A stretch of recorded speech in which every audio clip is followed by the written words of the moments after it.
Next, I want to recognize my colleague, Representative Anthony Nolan from New London, who I believe is a strong voice of moral authority on these issues and a great champion. Anthony.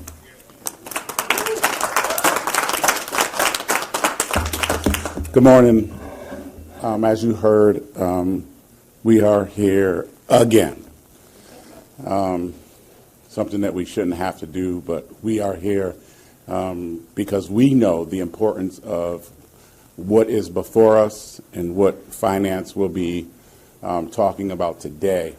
And we cannot go without coming before you to make sure that you know that you have a wonderful group of people up here and outside of here that are standing behind putting these bills forward.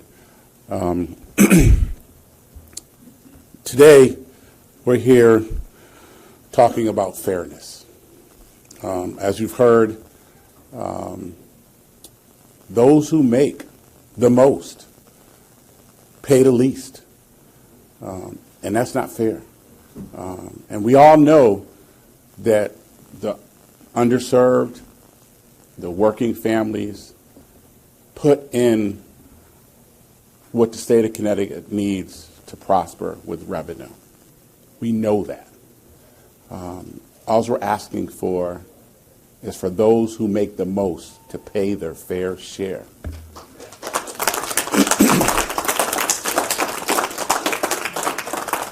In too many neighborhoods, families are choosing between rent and groceries, as you heard earlier, prescription drugs.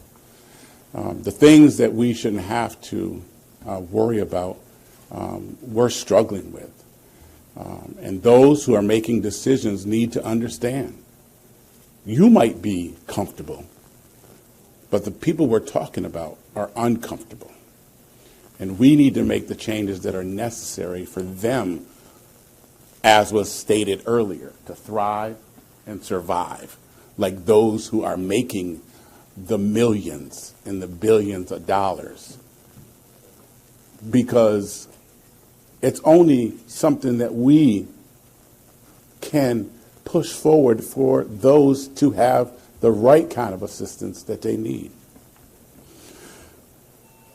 It's not because people aren't working hard. It's because this tax structure that stinks. The tax structure that stinks, that's holding the people in our state back. It's time to make the changes that are necessary so our folk aren't held back. The refundable tax credit is about direct relief. When we put money back into the hands of parents, especially those in lower and moderate income households, you reduce child poverty, you help stabilize families, you give parents breathing room. For underserved communities, that stability can mean preventing evictions, avoiding utility shutoffs, and giving children the support they need to succeed in school. Next, the capital gains surcharge. Working families pay taxes on every paycheck, but large profits from investors often receive more favorable treatment. That imbalance widens the gap between wealthy and work. A capital gains surcharge ensures that those who benefit from the most in our economy contribute fairly to the communities that make that success possible. Communities that need stronger schools, affordable housing, and economic opportunities. That's all we're asking. Invest to make your communities better. It shouldn't be something that you have to second guess when we're talking about this tax bracket that we know, in plain terms, sucks. Some people don't want to hear that because they're comfortable. Some people don't want to make the changes because they're comfortable. I'm sorry, but we need, as legislators, to get off our asses and stop making people uncomfortable. Yes, it's a hard decision because of how we came to make the guardrails, the volatility cap, the surplus. I understand how hard it was when we had to do that. But the intention of that was not to last forever.